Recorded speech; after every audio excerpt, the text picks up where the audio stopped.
Before anything, let me of course thank the National Youth Development Council and most especially Tita Liling Briones for inviting me to this summit and to be part of the youth conference, because it's also very, very important right now that the youth should be able to participate in whatever government is trying to do, or in all the programs of our national government.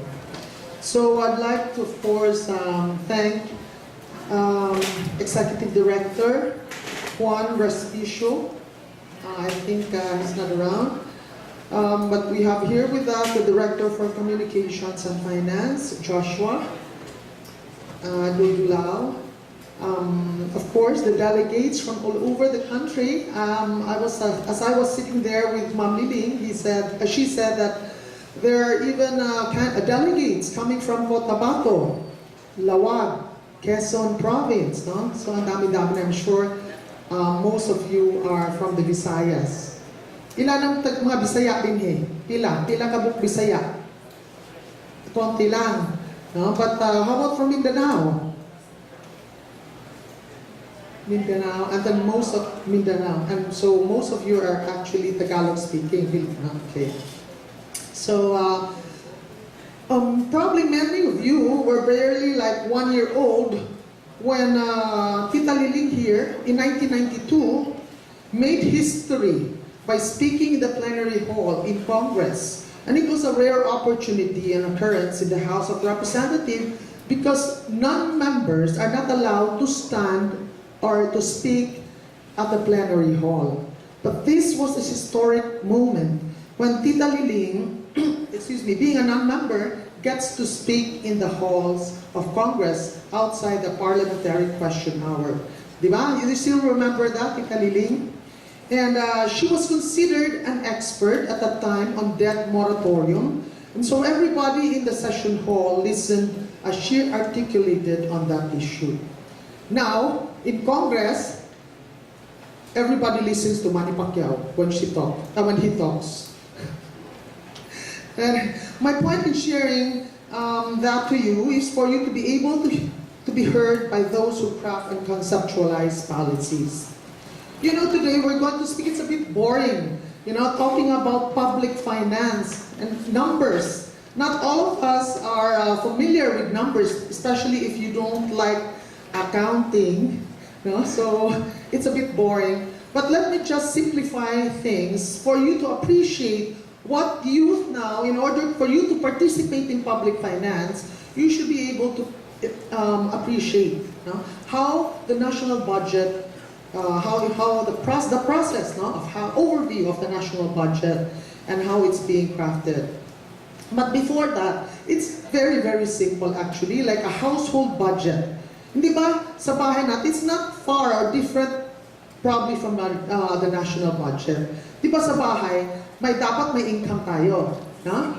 You have your income that's coming probably from income from your parents. Or if you're already working, you contribute to that family income. And what probably you need is always to live within your means. So in order for you to know how much you need to spend, kailangan yung income nyo, imamatch nyo dun sa budget nyo, expenditure. Magkano ba for food, magkano ba for the education of the children, magkano allowance bibigay sa inyo every day, hanggang at least, at the end of the month, magbabalanse yan. That is the most ideal. Babalanse yung income nyo dun sa expenditure. But that's not the reality nowadays. Hindi na eh. Iba na. Marami na nag-uutang. Diba? Borrowings, especially when we are being encouraged by credit companies. They call us, banks call us, oh, gusto mo ba ng credit card? Zero interest, no? Oh, pagpupunta ka ng shoe cart, pagpupunta ka ng mga malls, dami-dami na mag-o-offer sa iyo ng utang. Zero interest pa, especially now, Christmas season. And there's so many wants. It's not just need, but wants. So sometimes we spend. Kaya nagkaroon tayo ng deficit, even in our household. Just like here, But we try to save money. But mahirap talaga, unrealistic na ngayon, especially nowadays. And also, pag ganun din, no? The government now, alam natin na ang dami-dami nating utang. In fact, a lot of people say, nako, every child that is born, may may utang na daw 50,000 pesos.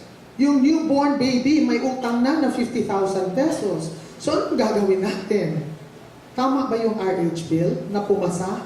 I do not know about the young kids now, but I guess it's more of prudent spending, no? And trying to manage our population. So anyway, let's go. I'll give you an overview of the national budget. Can we start with the PowerPoint? Actually, the national budget is an expanded version of the household budget, yung sa bahay natin. And but of course, this is in a broader, mas malaki, syempre, national eh. Lahat na yan, lahat ng mga national agency will have. So what is really the national budget? Of course, it's a government's estimate of its income and expenditure. When you say estimate, assumptions, no? You have the macroeconomic assumptions, which Tita Liling can expound later, because it's best that siya talaga ang may authority dito, siya ang expert, no? So you have to make projection. What are the assumptions? Basically, sabihin natin, what's the real growth? Yung mga inflation rate, yung kailangan mo yung mga borrowings, ganyan. Yun ang mga, tama ba ko, Tita Liling? These are the microeconomic assumptions that we have to consider when we come up with our national budget. Next. Next is, what is the national budget spent for? Next slide, please. So, we have the national budget where we get our income usually from the Bureau of Finance, no? Yung BIR, nagbabayad ng income tax, yung mga custom, galing ng income from our national government agencies, no? Yun ang mga income natin. But saan natin gagastuhin yun? Siyempre, implementation of programs and projects like operations of our national government offices like DAR, DND, Department of Education, Department of Health, lahat ng national agencies. And it is to pay for personal services. No, yung pambayad ng salaries. Nako, lalo na ngayon, problema ngayon, humihingi na ng productivity incentives, yung mga bonuses, lalo na Christmas time, no? So isang issue yan. Magkaroon ba silang bonuses? Magkaroon ba sila ng productivity? Yung mga ganong questions. No? So, and then you have the MOOE. This is for the maintenance, for the operation. And we also have what we call the capital outlay. No? Yung mga infrastructure. Yung katulad ng capital outlay. Supreme Court wants to put up a building in the Visayas. Magkaroon sila ng, sabihin natin, na satellite office in the Visayas. They need an office. So they need to put in a capital outlay for them to be able to build a satellite office in Cebu. So yun ang mga more or less basic expenditures, no? The programs and project. Hanggang LG yun, may automatic din ba? Kasama na yan automatic appropriation, like for example, the IRA, the internal allocation for the LGUs. Galing yan sa part yan sa national budget. That is automatic. We need to say, whether we like it or not in Congress, kasama na yan kasi there are special laws na nandun na yan. At saka yung mga debt services, mga special appropriation yan na kahit papano, even without the congressional initiative, kailangan kasama yan sa national budget natin. So these are the macro assumptions. You have the real growth, inflation rate, you have the T-bill rates, exports rates, import, and all of those. Yun ang mga sinasabi natin, how we come up with a forecast on how much we intend to generate. No? And ngayong taon, I would like to take pride also in saying that aside from all of this, no, income, the Pinoy government really has done so many things, like initiating my political will si Pinoy in the sense, katulad ng yung sin tax. Bago lang natin na-ratify yung sin tax. And for the past 14 years, walang ginagawa, walang nangyayari dun sa sin tax because of the strong lobbyist from the tobacco industry. No? So, ngayon, medyo nag-iba na, kung walang kurap, walang mahirap, kung walang tumatanggap ng mga congressman ng pera galing sa mga lobbyists dyan, di syempre, it will really move on. And that's precisely the reason why we were able to pass the sin tax bill this year. And hopefully by tomorrow or next week, the President is going to sign that sin tax bill into law. It's going to become a law. And implementation of that will start in 2013, January 13. And just to give you a brief insight, the incremental increase for the next 5 years is like in 2013, the projected total incremental revenue from tobacco alone is around 23.4 billion pesos, and from fermented liquor, 4.5 billion, 6.06 billion for spirits or distilled spirits, or a total of 33.96 billion next year. So we'll be expecting a lot of programs. Kasi ngayon, we have already included that in the budget. Only, nakasalang siya sa unfunded programs. So what are these unfunded programs? We want universal health care protection for our people, especially for 5.2 poorest of the poor household. But we cannot afford to give them universal health care unless we have enough income to spend for the health care of this 5.2 million household. And that's the reason why we have this sin tax bill passed as early as now in 2012, so that we will have enough money to spend for them in the 2013 budget. And then, that's why I'm so proud that I'm part of that sin tax. I'm one of the proponents of the sin tax bill. And finally, it's passed and it's going to be a law next year. So next page, please.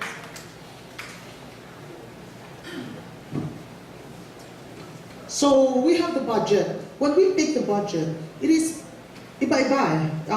Aside dyan, budget by sector. No? So, yung kay Pinoy naman, yung contract niya, dun sa, if you remember, sa kampanya na sabi niya, kayo ang boss ko. Diba? Sinabi niya yan?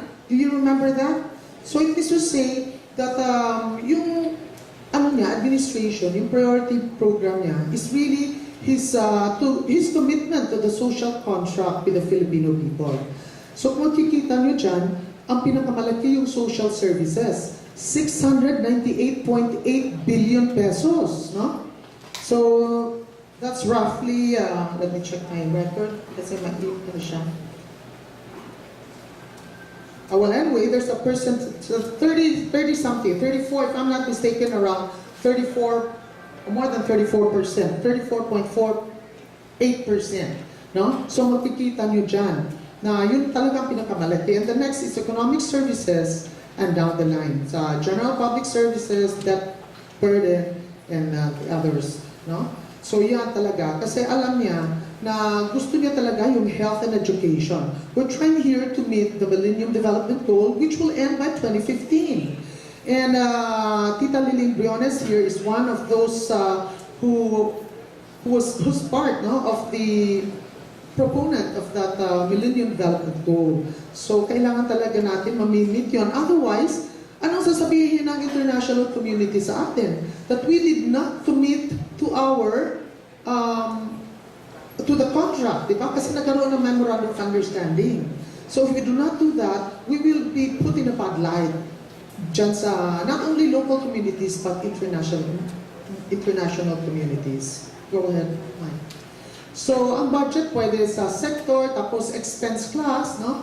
So makikita nyo dyan, expense class, saan ba lalagay dyan? Personal services, which it's up already 32% of the total budget. Can you imagine that? Tayo ang pinakamalaki na employer. National government is the biggest employer, and that's the reason why most of the budget goes to personal services. No? Yun ang nangyayari dyan eh. Kaya yung mga politiko, gusto nila, yung mga supporters nila, di ba karamihan, we cannot discount the fact na gusto nila, oh, we will support this. Tapos yung sasabihin na, oh susuporta ako sa iyo, pero pag nanalo ka na, kailangan yung anak ko pasok mo sa DepEd, kasi teacher siya eh. O yung anak ko police, pwede ba i-recommend mo, ipasok mo maging policeman? Diba? These are the realities of life. But of course, we try to make sure it is part of, sabihin natin, day-to-day life, yung ganyan. Pero as much as possible, pag na-accommodate naman sila, kailangan naman yung qualified, di ba? Hindi naman basta-basta lang kukunin mo, tapos wala palang alam, di ba? So, yun. And you have the maintenance and other operating expenses, subsidies, allotment to LGU, that's the automatic appropriation, yung IRA, and down the line, yung capital outlay, yung sa mga infrastructure, like farm-to-market roads, yun na, nandiyan na yan lahat. Next slide. And by region. So, syempre, after having all of those, kailangan din tingnan mo yung region. Iba-ibang region, iba-ibang budget. Because dapat proportionate doon sa size, yung population, no? Lahat na yan, kinukonsider na yan. So, yung Mindanao and Visayas nowadays, especially in the recent budget, nagkaroon rin ng increase in their budget. Of course, lahat ng mga kongresista coming from the Visayas and Mindanao have always been clamoring for more budget. Kasi dati, karamihan, whether we like it or not, sinasabi nila national Luzon, parang Imperial Manila. They're actually the ones who are dominant in terms of providing magkano yung allocation, but now the Visayas and Mindanao got together and made sure that the President also give them a more equitable allocation. So now we are getting more than before. Next. So the top 10 departments that will get the biggest slice of the budget next year is of course the Department of Education, then DPWH for infrastructure, DND, that's a defense, DILG, DA, DOH, DSW, DDO, TCDO, and DNR. And if you look at that, Department of Education, ano siya? Social services siya. When we talk of education, pag sinabi mo DOH, social din yan, services. DSWD, social services din yan. Now, if you take those all together, ang pinakamalaking budget talaga for 2013 goes to social services, kaya health and education. Kaya, it's kung tutusin nyo, if you analyze it, it's actually for sa youth, di ba? Kasi when we talk of education, para sa mga kabataan yan, no? Public education. So, to give better quality education.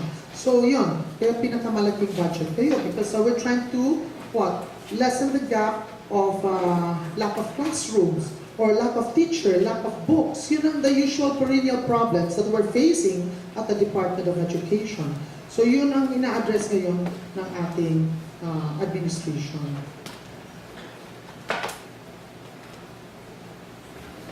So, these are what we call the key and principal priority programs of our President: transparent, accountable, participatory governance. Yeah.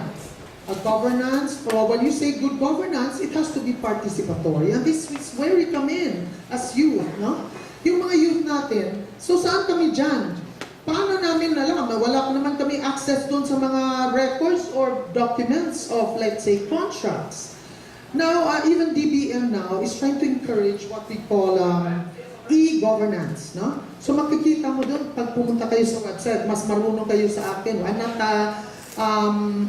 I'm not techie, no? Computer techie or, pero kayo, alam niyo yan eh. So, you just go there, download dun sa DBM, that's the Department of Budget and Management, and they will show you all those contracts, kung magkano yung budget, lahat-lahat nandun na yan. Even sa Congress ngayon, we are tasked to really come up with our own report, and we submit it to our secretariat for them to input. So makikita nyo lahat, no, kung saan yung mga PDAF namin ginagamit. No, because that's one of the most contentious issue, yung Priority Development Assistance Fund, di ba? Palagi yan, maraming controversy, especially every election, tinatanong, saan ba napupunta yung pera na binigay dun sa pork barrel, sinasabi nila. No? So makikita nyo yan sa website ng Congress. So one is of course greater and deeper commitment. That's the commitment of our President, social contract, poverty reduction, and empowerment of the people. So yun ang mga sinasabi natin. And I'm also proud to say that it is only in this administration na talagang sinasabi graft and corruption. They're trying to fight graft and corruption. Before, it's just talking about fighting graft and corruption, but never have you ever seen a public official and high-ranking official at the Supreme Court Justice that was impeached. Never. It's only this administration. Kasi yun talagang gusto niya. Kaya sa tayo magano, hindi yung mga small fish ang dapat huhuli natin. Diba? Well, let's start here. Kasi nandito yan eh. So, the administration was able to impeach a Supreme Court Justice and Ombudsman Mercedes Gutierrez. Diba? So, never in the history of Philippine history have the Philippine government done that before. So, next slide please. If we do not also try to address the immediate, the urgent needs, minsan kasi, yun ang gusto nila eh, instant gratification.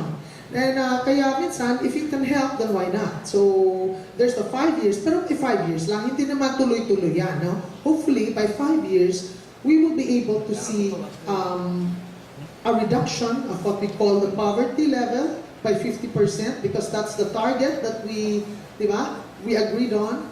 And then, of course, the maternal health care, mortality, maternal mortality, child mortality, yun ang dapat natin i-reduce. No? Kaya binibigay natin malaking budget sa education, public health, and investing to improve the quality of life. So human capital talaga ang binibigyan ng malaking budget for 2013. Next slide please.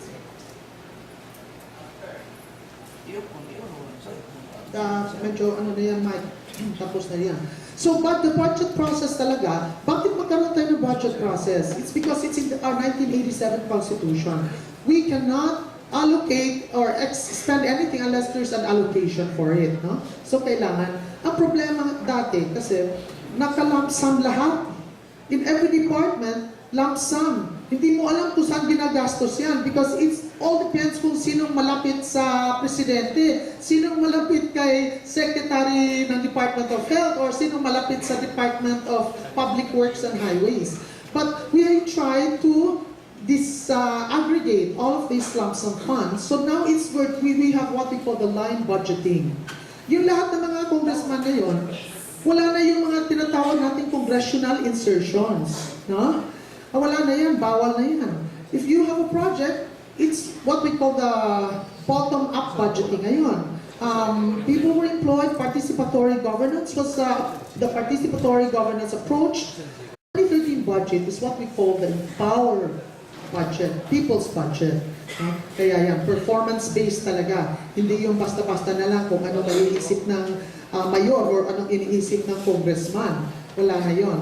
So that's why I think we have a more responsive budget this year. I think, Mike, you have to go, kasi marami na inaantok. Siguro gutom na rin.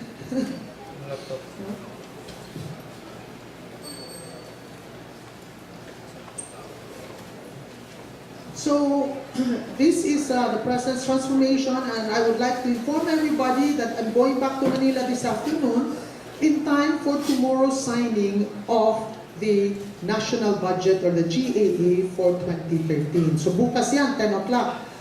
Nasa Malacanang ako, and we will be signing this into law. So that by January 1 of 2013, we will have a fresh new budget. No? Tsaka, yan. Alam niyo, the budget for next year is 2.006 billion. A little bit higher from last year by around 10.5%. Now, which will focus on public services that will provide jobs, educate our youth, ensure a healthier citizenry, and empower each Filipino to participate in economic activities. So I believe health and, as I've said earlier, health and education is for all. So you will be getting next year a big chunk of the budget. Is this the last line? Okay. So in the health section, what is very contentious again is the budget for not only for immunization program, elimination of diseases, but what they call responsible parenthood. So yun ang ano ngayon, di ba? Kagabi lang, medyo finally, we were able to pass the RH bill, no, ratified na. Just to give you ako nga I'm the only representative in Negros Oriental that voted for yes. So the other congressman said, what's the use? One said he voted for no because according to him, what's the use of defending the budget of defending the RH bill when there's no budget? Wala naman daw nakasulat doon na kung magkano gagastuhin. Sabi precisely, that's one issue that was taken out of the bill because there are a lot of perception. It's like putting the cart before the horse na hindi pa nga, wala pa nga ginagasto daw, tapos na iniisip na nila, kukorrupt na yung officials. No? So, I don't think that should be the right attitude. And then the other, of course, are siguro takot lang, hindi sa asawa, kundi sa ibang, ewan kung saan. Hindi takot sa asawa, takot sa church. No? But sa akin lang personally, I feel that my personal interest should transcend for the greater priority of national interest. Because as a woman, as a mother, we should know kung ano talaga ang kailangan natin. Especially alam natin yung health natin, di ba? Do you know that if we give birth, every woman, when we give birth, we lose 2 years of our life. Tatanda tayo ng 2 years or 3 years. So if we do not recover, tapos anak ng anak every year, kaya pala yung mga asawa natin, iniiwanan tayo kasi losyang na tayo. Ha? Sila 30 years old, tayo, dalawa na anak natin, naging 36, kung pare-pareho tayo ng edad.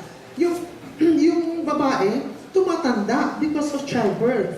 It's very, very draining and stressful. Not to say after it's, of course, I love to have babies. It's a blessing. But then, it's not easy. It's not easy to raise a family, especially if you want to give quality education, quality life to your children. That's why we need to manage, and it's good that the President sees that.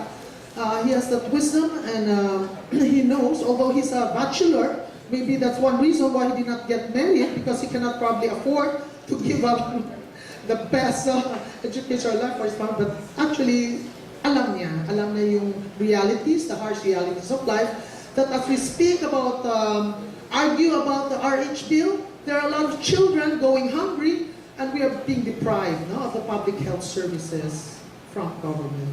So I'm also proud, proud that I'm part of the historic measure that was approved in Congress just last night.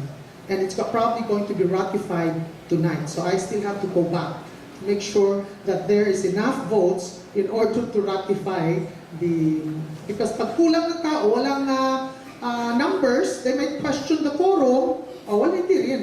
Madidismiss din yung session namin. So we have to be there tonight. So anong role nyo as the youth in terms of monitoring or participation in public finance? Magtitingin o mag-monitor ng graft and corruption sa mga public expenditure. Can anybody, more or less, do you know? We have what we call congressional oversight. Now, it's an inherent function of the Committee on Appropriation, and every year we deliberate on it when they present their new budget, the national government, the national agency. That's when we ask them yung utilization of funds nila. Kung ngayon, 2012, their budget, we gave them a budget of, let's say, 42 billion for DSWD, and then for 2013, they asked for 53 billion. We will have to scrutinize their budget this year and say, how much of the 42 billion was already utilized, di ba? O saan yung ginastos niyo yung 42 billion? Kung marami pang hindi nagastos, bakit hindi pa kayo ng pera? Hindi mo na naubos yung 42 million, bakit gusto niyo ng 53 billion? You know, these are some of the questions that we usually ask. And you, the young minds and the young participants today, you can participate. Instead of going there picketing outside for a decrease in your probably budget, you can actually be part of the budget process. Now, a budgeting process. If you just ask for an ID from your congressman, if you could be allowed to participate and attend budget hearing, I think that would give you a better appreciation of what our government is really doing for you. No? So yun ang gagawin nyo. Huwag yung mga piket-piket, sorry to say this, but ayaw mo yung magmamarcha doon, yung mga ganon. Hindi naman maganda yun, di ba? Wala, it's not productive. But if you go there and participate by listening in Congress how the budget is being crafted, I think you will get a better appreciation and you can write your congressman, "Hoy, Congressman so-and-so, bakit pumunta ko doon sa bayan namin? Sabi may farm-to-market route dito. Eh bakit wala pa? Nakasulat 10 million, eh yung roads namin, ano pa rin, sirang-sira pa rin." Yung mga ganon, no? Be vigilant. You can still do your part as young students or as the youth. No? In fact, when we talk about, you can police the expenditure, as I've said, by hearing and sessions on budget deliberation. You can also monitor the projects in your own localities. No? Iba-ibang ano yan. Because it's also unfair being a public official and being blamed for all of this fault. Like I have my PDAF, the implementing agency is DPWH. They do all the biddings, they do all the, program of work, the budgeting. But then when the road is not properly done, they say, nangurakot si Congresswoman Josie Limkaichong. But actually I have nothing to do with that. I don't even know who the contractors are, but that's the perception of people.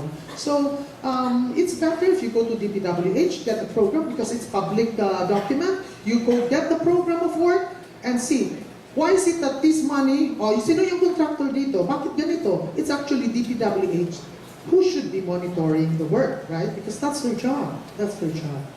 And when we also talk about corruption, it's really about social transformation. To me personally, I see that it should start from within. It should start from you kids. You know, when we talk about I know there are a lot of students here, and kahit kami, we started growing up. We were kids before. And when we talk about corruption, cheating is a form of corruption. In school, you cheat sometimes. I mean, but you tolerate this kind of thing, that it is really social corruption. When you do not pay your taxes, that's social corruption. When you know that your parents are into business but they're not paying taxes or they're into illegal activities, that's corruption. It's not just the politician, it takes two to tango, right? So it's not just officials that are to be blamed for corruption, but we have to look at ourselves. Like you kids, sabihin mo, "Mami, pahingi nga ng 200 pesos kasi may project ako sa school." You know for a fact, probably you only need 80 pesos or 100 pesos for that project, but pinagsaramantala nyo na lang, 200 na lang para may 100 pesos pa ako para sa extra load mo. So there is already corruption. Because you're laughing. Di ba? Yun. So I hope that we have to start, of course, as young kids, it becomes a norm if we continue tolerating these misdemeanors, but later on it becomes bigger problem, we become a menace. So I hope I did not offend you, but because I also teach my kids to be prudent also in spending their money, and in fact I do not give them big baon allowances. No, sometimes I tell them to bring baon from the house to school, so they don't have to spend anymore in the canteen. So I hope you also learn, no? And to save, because that's the most important thing. If you save 1 peso or 10 peso a day from your allowance, that's already how much a month? 300 pesos, right? And 300 pesos times 12, that's a lot of money already. And if you do that now, until probably when you start working, who knows? You might be already a millionaire and start building up something, a business maybe, and become successful entrepreneur. So to everyone, I hope you learned something from that presentation, and with you as partners, as our young leaders in the development of our nation, you can surely be part of nation building by doing your part, by being vigilant, by helping us also in crafting our national budget. If you are there in Congress, and I really appreciate your coming to Dumaguete City because I really truly love Dumaguete. This is where I grew up, and Silliman University also was my university. I studied here, and I really want to thank Silliman for nurturing me. The person I am now is partly because of my education from Silliman Christian education, the Christian education that I got from this school. So thank you very much, and may buntag ka natong tanan.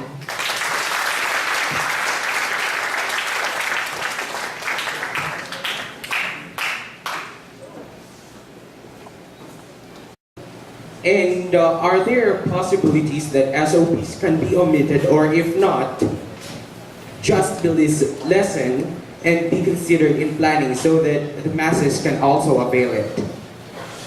You mean who can avail of it? The masses. Mass people. Well, sorry to say, but when you said SOP, that's the commission. Yung mga 10%, 20%, 30% commission.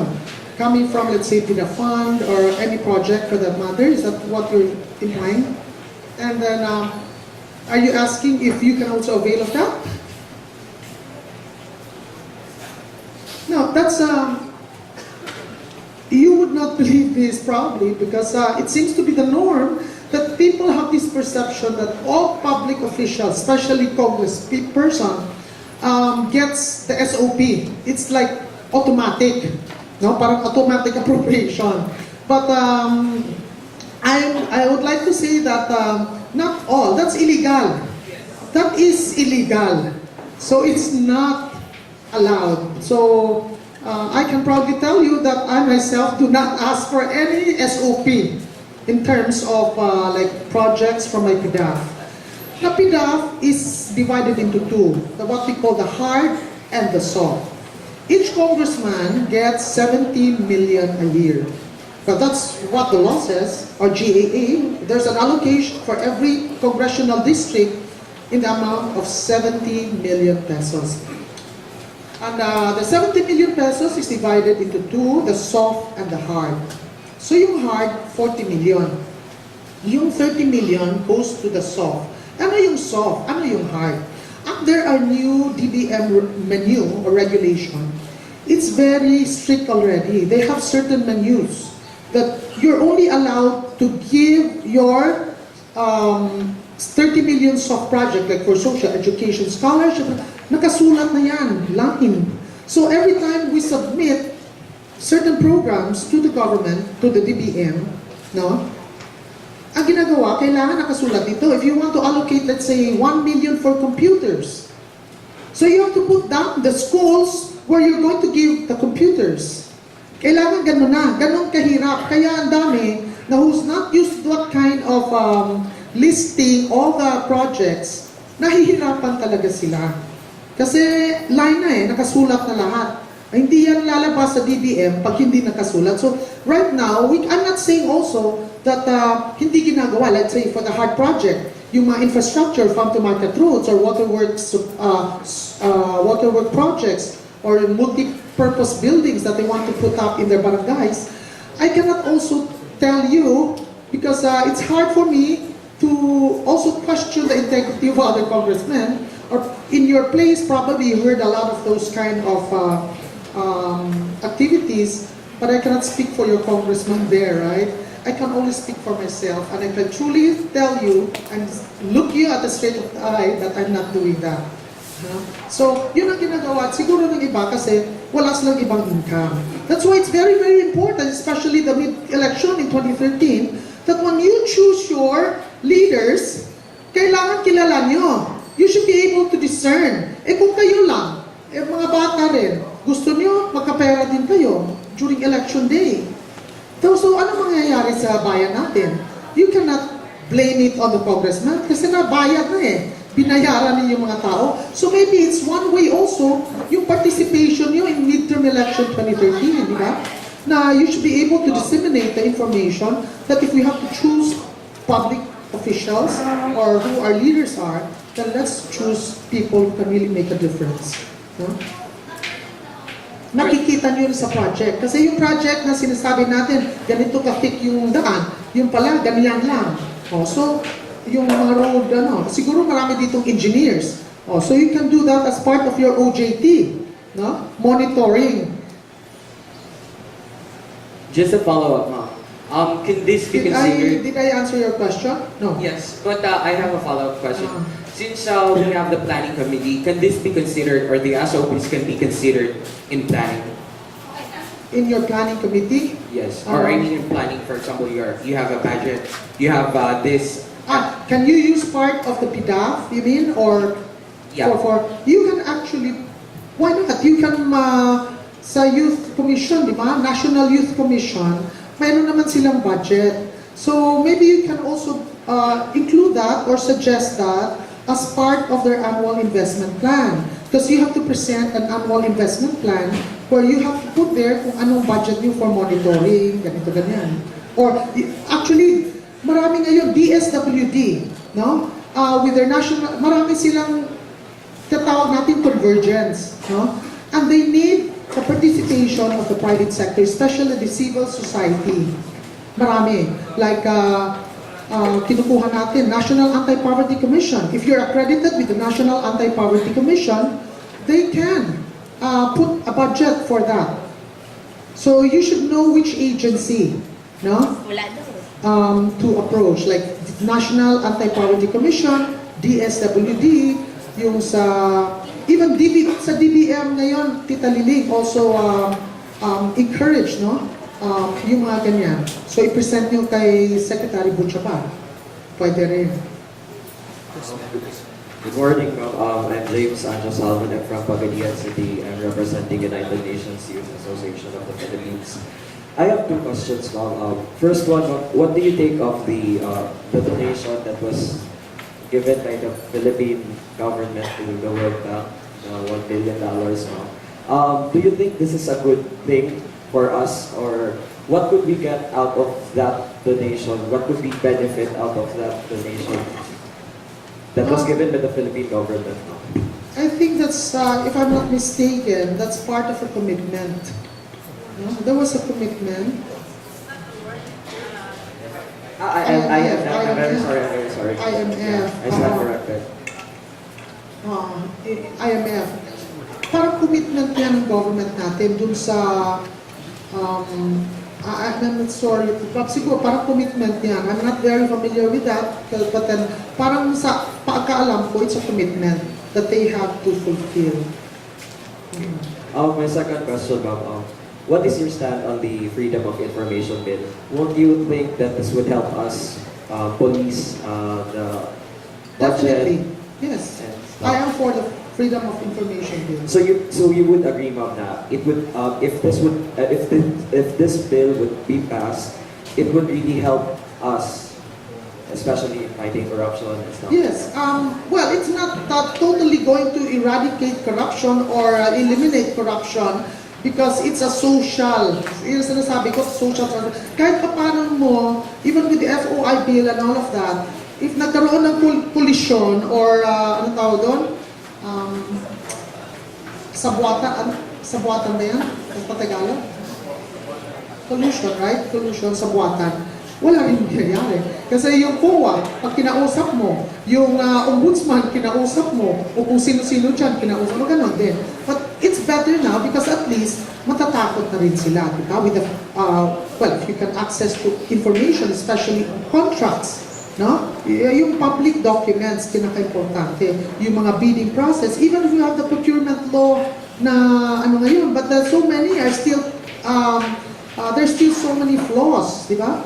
So, to me, that can add, no? Strengthen our